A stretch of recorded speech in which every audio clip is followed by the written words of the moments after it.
Meron po bang tao na nang-iwan sa inyo or kaya yung taong ito napakatigas ng kalooban or kaya yung taong ito nagluloko, may mga third party na hindi maiwasan?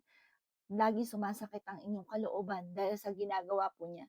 Meron ako'y ituturo sa inyo na napaka-epektibo po nito. Basta walang kahit sino man ang makakaalam, maging mga anak ninyo or ang inyong karelasyon. Basta kunwari nagdadasal ka lang at hindi nila alam na ginagawa niyo po ito. Kapag ang inyong karelasyon ay may mga ganyan na sobrang sakit magsalita, gusto nyo patikumin po siya, bumait po siya, gawin niyo po ito upang sa gano'n, kayo po mga bossing ko ay kumbaga yung problema ninyo ay masolusyunan at, siya po yung umamo po sa inyo. Gawin mo niyo po ito ng gabi, sa gabi naman po ito. Ito po ay tungkol sa usapin ng buhay pag-ibig.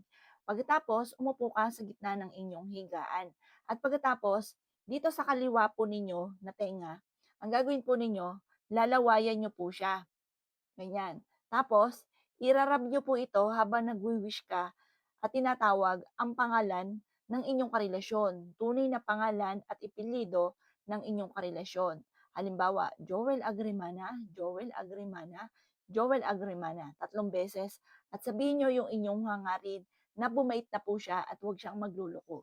Yan po ay gawin niyo araw-araw, mga bossing. At kayo mismo ay magpapasalamat sa pampaswerteng yan dahil yung inyong karelasyon ay babait.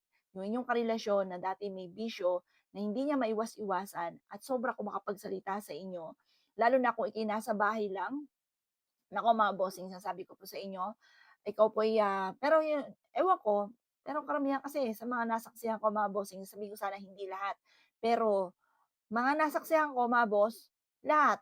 Ngayon bahala na po kayo kung ano, kung hindi naman kayo, eh, di good for you. Ayan, ngayon pa mga bossing, may mga tao kasi na halimbawa mag-asawa, yung lalaki ay may trabaho, yung babae nag-aalaga ng mga anak sa ano, sa bahay.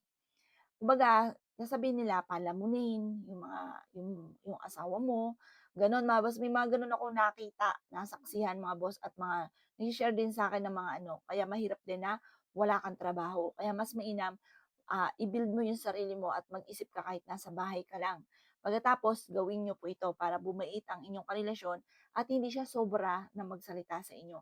Gabi-gabi gano'n ang gawin po ninyo or kaya kung gusto niyo lang siyang tawagin para maalala ka, yung laway po ninyo 3 beses sasampitin ang kanyang tunay na pangalan at ipelyido.